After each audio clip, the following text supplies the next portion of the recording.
Kashmir news के साथ मैं हूं मुनज़्ज़ा शाह। नेशनल कॉन्फ्रेंस के रुकने पार्लियामेंट हसनैन मसूदी ने कांग्रेस को नीतीश कुमार के इंडिया अलायंस से निकलने का जिम्मेदार ठहराते हुए कांग्रेस को निशाना बनाया।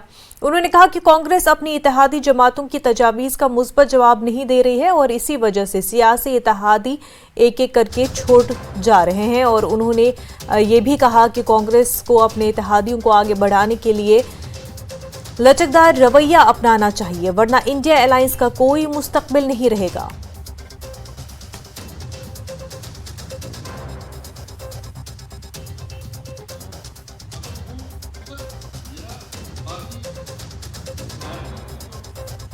पहले ये बात है कि क्या कितना सेटबैक हुआ नीतीश कुमार के जाने से।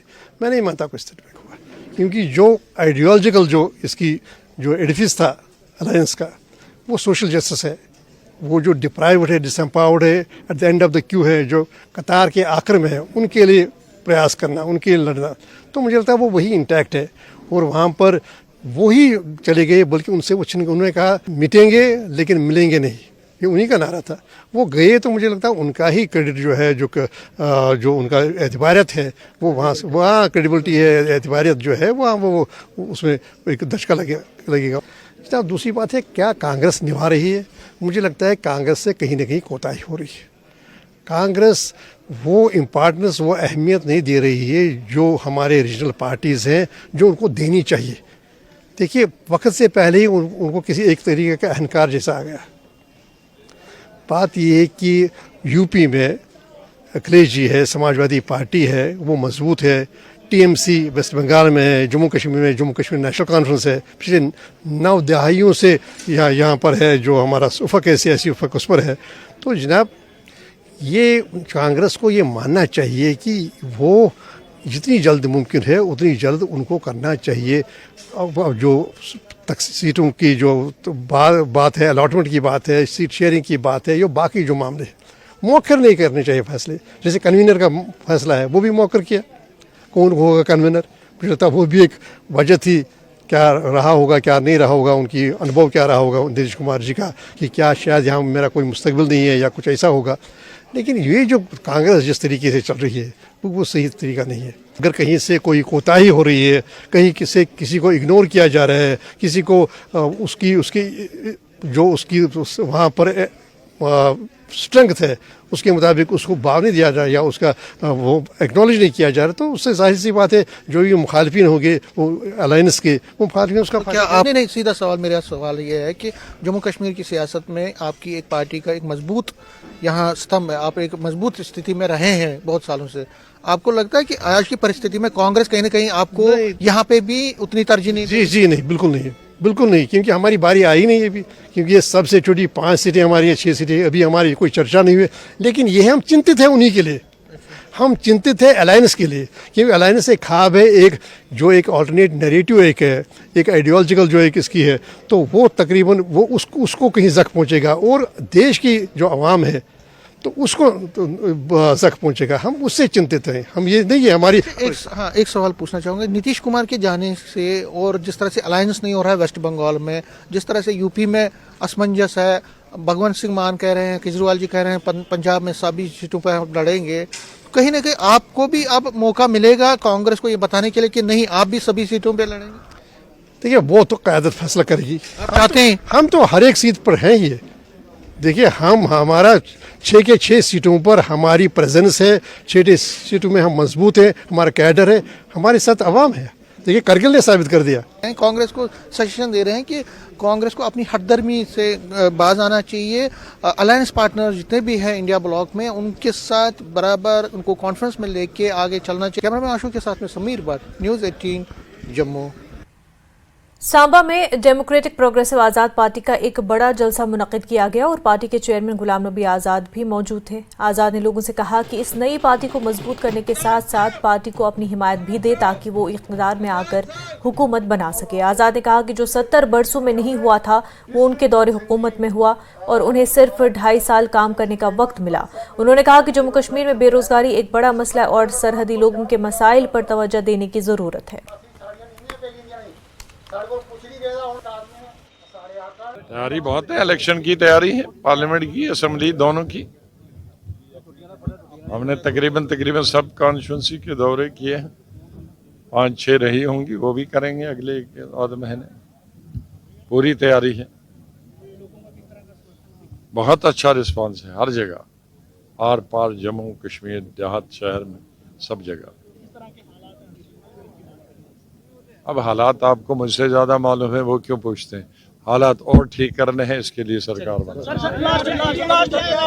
लास्ट सवाल मेरा, नीतीश कुमार जी ने इस्तीफा दे दिया है, उन्होंने बोला हम गठबंधन के साथी नहीं रहे हैं, क्या कहेंगे? अब उनके लिए ये आम चीज, ये कोई आम चीज मोदी राज में मुल्क में बहुत सी तब्दीलियां रोनुमा हो रही है। अब खवातीन भी मुल्क की तरक्की में अहम किरदार अदा कर रही है। जम्मू कश्मीर तरक्की की नई बुलंदियों को छू रहा है।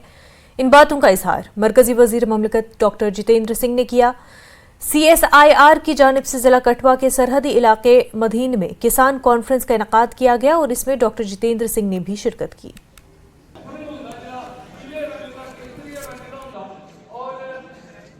किसान सम्मेलन का आयोजन एक ऐसे समय में किया जा रहा है जब 2 ही दिन पहले प्रधानमंत्री श्री नरेंद्र मोदी जी के नेतृत्व में और उनकी हौसला अफजाई से 26 जनवरी गणतंत्र दिवस की परेड में लेवेंडर को लेकर के, अरोमा मिशन को लेकर के एक झांकी दिखाई गई, टैब्लो दिखाया गया। वो बैंगनी क्रांति, वो पर्पल रेवोल्यूशन, जिसका जन्म, जैसे कि मोदी जी ने स्वयं कहा था मन की बात में, डोडा जिला के एक छोटे से कस्बे भद्रवाह से हुआ। आज 3000 से अधिक लोग उससे जुड़ गए हैं।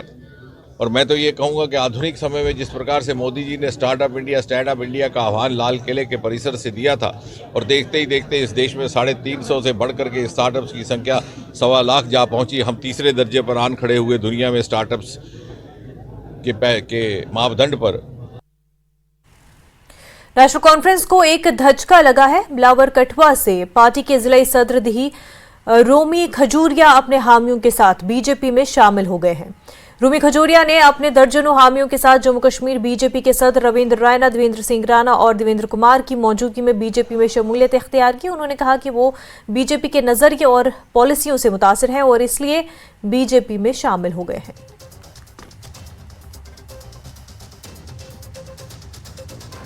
हमारे बिलावर के रहने वाले संजीव खजूरिया जी उर्फ रोमी खजूरिया जी, जो लगभग 35 साल से नेशनल कॉन्फ्रेंस में थे, नेशनल कॉन्फ्रेंस से एक दिग्गज नेता, मोदी जी की नीतियों पर जो भारत में एक विकसित भारत बना है, आज जो एक विकास की लहर चली है, और ख़ास करके पिछले कुछ दिनों में आपने देखा होगा, चाहे राम मंदिर का मसला है, चाहे 370 की बात है, उन सब बातों को देखते हुए, मोदी जी की नीतियों को, उनके काम को देखते हुए आज अपना नेशनल कॉन्फ्रेंस को छोड़ के इन्होंने भाजपा का दामन थामा है।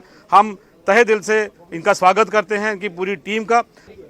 देखिए, मैं भारतीय जनता पार्टी की विचारधारा और माननीय नरेंद्र भाई मोदी जी का जो काम करने का तरीका है, जो उनका राष्ट्रवाद है, और जो उनके अंदर इस देश को आगे ले जाने के लिए सपना है, और जिस तरीके से उन्होंने भारत को पूरे विश्व में एक नई पहचान दी है, और इस भारत को वो विश्व का एक बड़ी ताकत और बड़ा बनाने का जो सपना देख रहे हैं, उसमें हमें अपना योगदान देकर उनके साथ चलने का हमारा ये मन था, तो आज वो हमारा पूरा हो गया।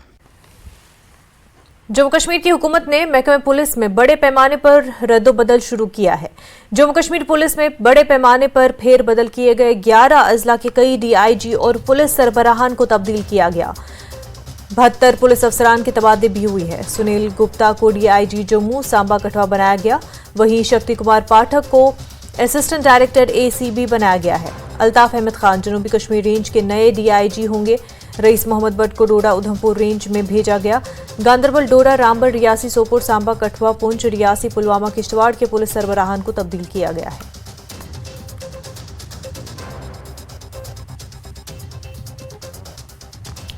वादी कश्मीर के मुख्तलिफ इलाकों में बर्फबारी और बारिश हुई है। महकमा मौसमियात की पेशेंगोई के मुताबिक बांडीपुरा के सरहदी इलाके गुरेज और तुलेल में सुबह से बर्फबारी का सिलसिला जारी था। राजान टॉप पर दरमियानी दर्जे की बर्फबारी के बाद बांडीपुरा गुरेज सड़क को ट्रैफिक के लिए बंद कर दिया गया है।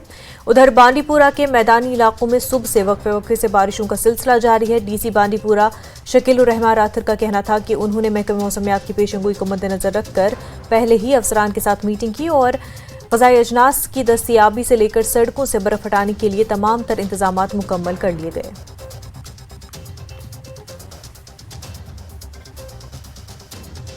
उसमें मैंने रिसेंटली 2 दिन पहले एक मीटिंग ली थी सब डिपार्टमेंट से, जो भी हमारे लाइट डिपार्टमेंट से, तो हमने ये असेस करने की कोशिश की कि आया हम तैयार हैं या नहीं है।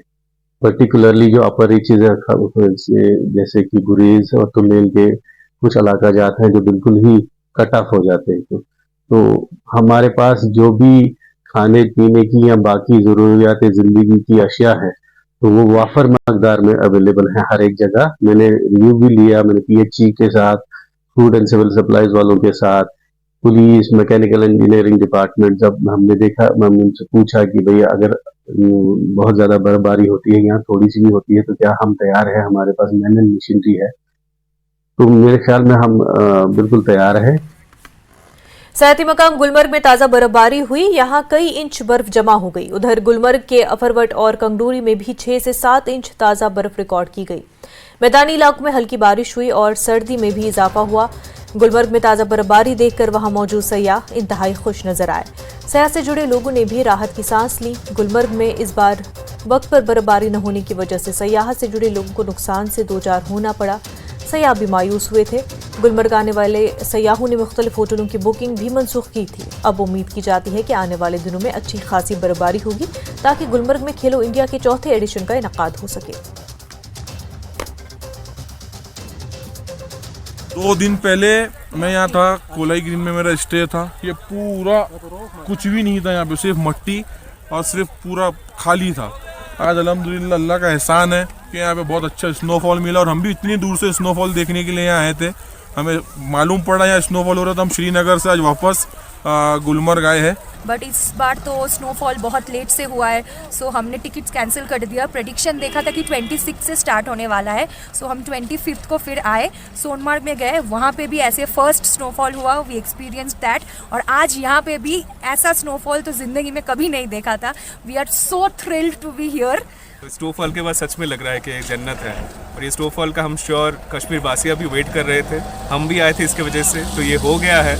तो इंशाल्लाह ये बाद में भी होता रहेगा और भी लोग आएंगे, मज़े करेंगे, सबका भला होगा। 2 महीने से यहाँ पर बैठ के रहे, कोई काम नहीं हमारा यहाँ चल रहा है, तो शुक्र अल्लाह का कि कल आज सवेरे से थोड़ा ये जो स्नोफॉल हो रहा है तो इससे थोड़ा यहाँ पर ये टूरिस्ट लोग भी आ रहे हैं क्या, तो ये थोड़ा हमारा यहाँ दिन को हमें ये थोड़ा राहत मिल गया कि हमारा ये 2 दिन का ये इतना दिन का बैठ के था, तो ये काम का दिन आज बन गया। वरना यहाँ पर अगर स्नोफॉल नहीं होता तो यहाँ पर काम कुछ नहीं होता। हुई है बहुत समय के बाद, क्योंकि मैं भी लगभग यहाँ पे 2008 से मेरी रजिस्ट्रेशन हो गई है सर, 8-9 में, तो 9 के बाद में जितना भी टाइम था यहाँ पे मैं हर समय पे स्नोफॉल देख रहा था। लेकिन इस साल हमने भी उम्मीद छोड़ी थी, हमने सोचा शायद इस साल स्नो गिरेगा ही नहीं, क्योंकि बहुत सारे टूरिस्ट जो आए थे उनकी बुकिंग वगैरह कैंसिल हो गई है। तो शुक्र अल्लाह का है और आप लोगों की दुआ से स्नो हो गया सर, टूरिस्ट का जो बुकिंग है वो वापस आने लगा। स्नो के साथ यहाँ पे स्नो हमारे पे मेहरबान कर दिया, तो आज हम बहुत खुश हैं। कल से यहाँ पे हल्का हल्का स्नोफॉल हो रहा है,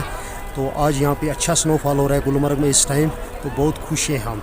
ये इसीलिए नहीं है कि इस स्नो के साथ टूरिज़्म बढ़ेगा, ये इस चीज़ के लिए है, स्नो ये पूरी कश्मीर के लिए है, जो भी खेती बाड़ी है, पानी है, बिजली है, सबके लिए है। बारामूला जिले में ताज़ा बर्फबारी ने लोगों बिलखसूस किसानों के चेहरों पर खुशी लौटा दी।